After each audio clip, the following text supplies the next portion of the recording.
Hi everyone, it is Rachel from Mommy Did You Know? So for today's video, I'm going to talk to you guys about epidurals. You know, that's something that a lot of people have questions about and they get so nervous about.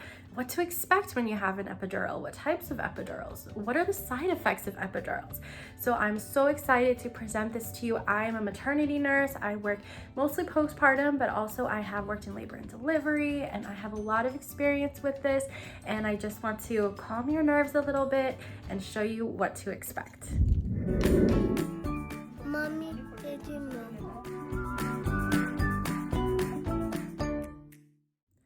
So the first question that I get from a lot of my students is, when do I get the epidural? If I go into the hospital and I'm having an induction, should I just ask for the epidural up front, or when should I be getting it? Or when should I ask for it? Usually you'll want to get an epidural once your labor is active. So what you're looking for is how much you're dilated, how soft your cervix is. There seems to be a lot of vocabulary, but I'll break it down.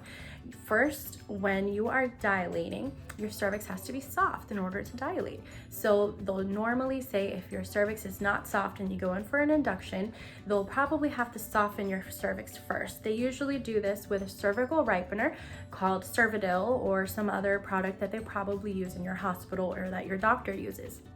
Now, if your cervix is ripe and you can go straight for your induction, they'll also be looking for your dilation. Your dilation is between 1 and 10, and that's pretty much how open your cervix is.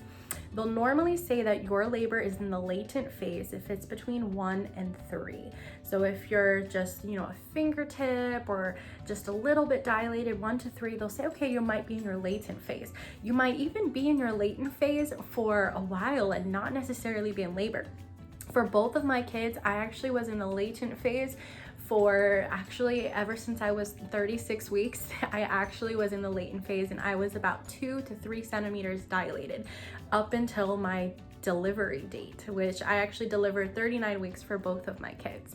So when you get to the hospital, they'll look, are you in active labor? If you are in active labor, go ahead, take the epidural. For me, if I was in labor, I just went ahead and I'm like, look, if you're checking me, if I'm more than 4, go ahead and put the epidural. I am ready. So for me, it was my choice. I'm like, all right, I'm in 4, I'm in active labor. I feel like it's my time. Now, the biggest thing I want to tell you is that it is your choice. Whatever time you want to get your epidural, that is your choice. You have a choice in everything. And as a patient, you really have to make sure that you remind yourself that in the end, you can listen to medical advice, but it is your body, it is your decisions, it's your life. So the second question that I get a lot is, what's gonna happen when I get it? What will they be doing to me? So number 1, they will be checking your lab work. How's your white blood count? Is it really high? Do you have an increased chance of infection? Because let's say your white blood count is high, there's a chance they might not give it because they don't want to have any increased risk of infection, especially if they are entering the body and especially in the spinal area or in the epidural space. The next thing is, how are your vital signs? Are your blood pressures okay? Because what happens, one of the biggest side effects of epidurals is your blood pressure decreasing. So what happens if your blood pressure is already low? If your blood pressure is very, very low and you are symptomatic and you're dizzy and you're lightheaded and you're not feeling well, there's a chance that they might not give you the epidural because they don't want to bottom out your blood pressure. What they'll probably do in that aspect is they will probably give you something called a bolus of fluids, where they will give you at least a liter of fluids to try to bump up your blood pressure a little bit. You don't have to have low blood pressure for them to give you a bolus before they do your epidural. You might even have a bolus as the general precautions in that hospital. The reason they're giving you extra fluid before the epidural is that if the epidural were to enter into your system and drop your blood pressure, at least you have some basis, at least you have a little bit of cushion, because that's what the bolus does. That's what the fluid does, is it gives you cushion. So just to recap so far, you'll get your epidural in your choice, in your time, when you are around active labor, at least sometime after 4 centimeters dilated. Then your epidural, what they'll be doing is they're checking your lab results, they're checking your vital signs, and then they'll be going from there. You will probably need to be seen by your doctor first, or someone will come in and do an assessment to make sure that you are okay before having your epidural. And then they will most likely give you something called a catheter, a urinary catheter, also called a Foley. Sometimes they will do it before the epidural and sometimes they'll do it after. If I had a choice, I would probably have the catheter in after I had the epidural, just because I won't be able to feel anything down there. Some people like to do the Foley before. That is your decision, and every hospital is different as well as to what their policies are with it. So you'll probably have the bolus of fluid. You will be seen by the doctor. They'll check your results and your vital signs and your lab results. They will probably be giving you the urinary catheter. The reason is because if you have an epidural is a nerve block. You won't really be able to walk. Some hospitals do have walking epidurals, but it's very few. The majority of the hospitals will have the regular epidural, in which you will need a urinary catheter. So you will then be on the bed, either with the epidural. What they'll have to do first is you'll actually be on the bed, sitting on the side. And so if you're sitting on the side of the bed, and you will probably have someone in front of you, either the nurse or a support person, whoever that might be, will be in front of you. And the anesthesiologist and maybe an assistant will be behind you. Then in that point, you would want to bend like this and kind of feel like your back is opening. You can try that actually ahead of time if you wanted as well. So you'll bend down a little bit. You'll feel like you're gonna open your back a little bit. That kind of helps to make it easier for the anesthesiologist to get it on the first try, because you probably want it to be done on the first try. So you'll bend down with your support person, feel like your back is opening, have a positive mindset, try not to move too much. They will place a drape over your back that has a circle. In the circle, they will be cleaning it, okay? And then they will be placing the epidural. When they do the epidural, you might feel some stinging or numb feeling on one side or the other side.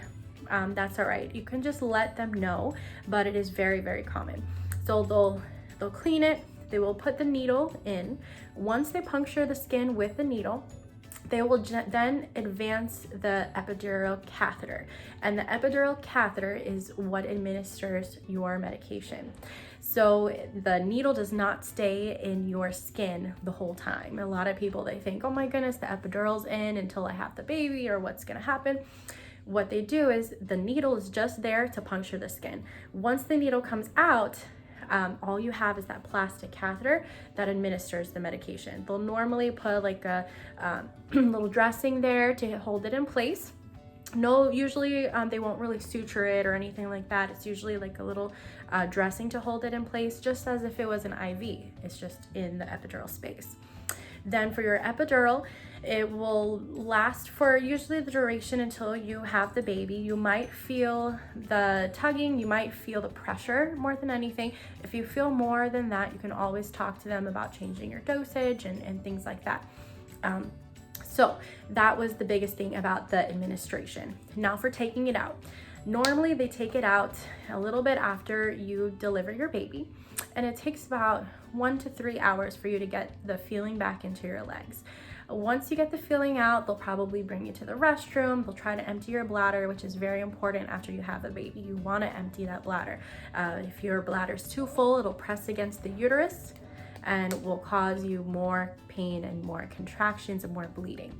So what they will do is they will normally, during the delivery, they'll be taking out the urinary catheter. Then the baby will be delivered. Shortly after that, they will be taking out the epidural catheter. And then they'll give you some time. Once you start feeling your legs back, they will take you to the restroom, clean you up, make sure your legs are good, and then probably send you off to your postpartum room, which normally you'll be there into the duration of your stay, which is about 2 to 3 days, depending on how you're doing. Now for side effects. Everybody always wants to ask about side effects. The biggest side effects for epidurals, number one, we talked about already, is the drop in blood pressure. The second one that's very common also are spinal headaches, which can happen during an epidural. It is a complication in which you would have a very bad headache that is worse, a little different than a migraine. So with a migraine, no matter what you do, it's just not any better. With a spinal headache, the difference is you can lay down flat and it goes away. So that's the biggest difference, is with a spinal headache, you lay down flat and you don't have the headache anymore. That's because it has to do with the fluid in that epidural space that was moved during the administration of that epidural, which is something that sometimes happens. So the first thing you'll notice is that you have to lay flat. The second thing you'll notice is that it's very difficult for you to have light. You'll want it to be almost completely dark. So you'll have light sensitivity and you would want to be flat.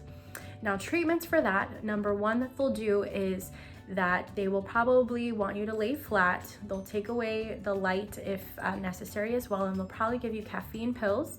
And then if the caffeine pills still are not working, then they might do something called a blood patch, which is when they pretty much take blood from one area and then they patch into the epidural space that has had whatever manipulation that it is bothering you and causing you these headaches. Usually those work very, very well, and then the spinal headaches go away after some time. So I know that there's sometimes so much that you have to think about with childbirth, and I really hope that this was a good video for you, that you learned a lot. If you learned something interesting about epidurals, I would love if you commented about it below.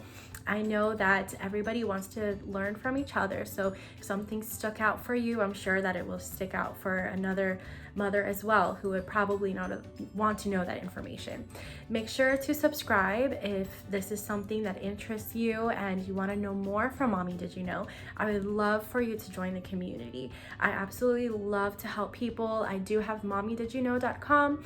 I have prenatal courses on there, free and premium are available. I also do consultations at mommydidyouknow@gmail.com. You can email me anytime with questions that you have. I would love to help you out. It was an absolute pleasure. Thank you so much.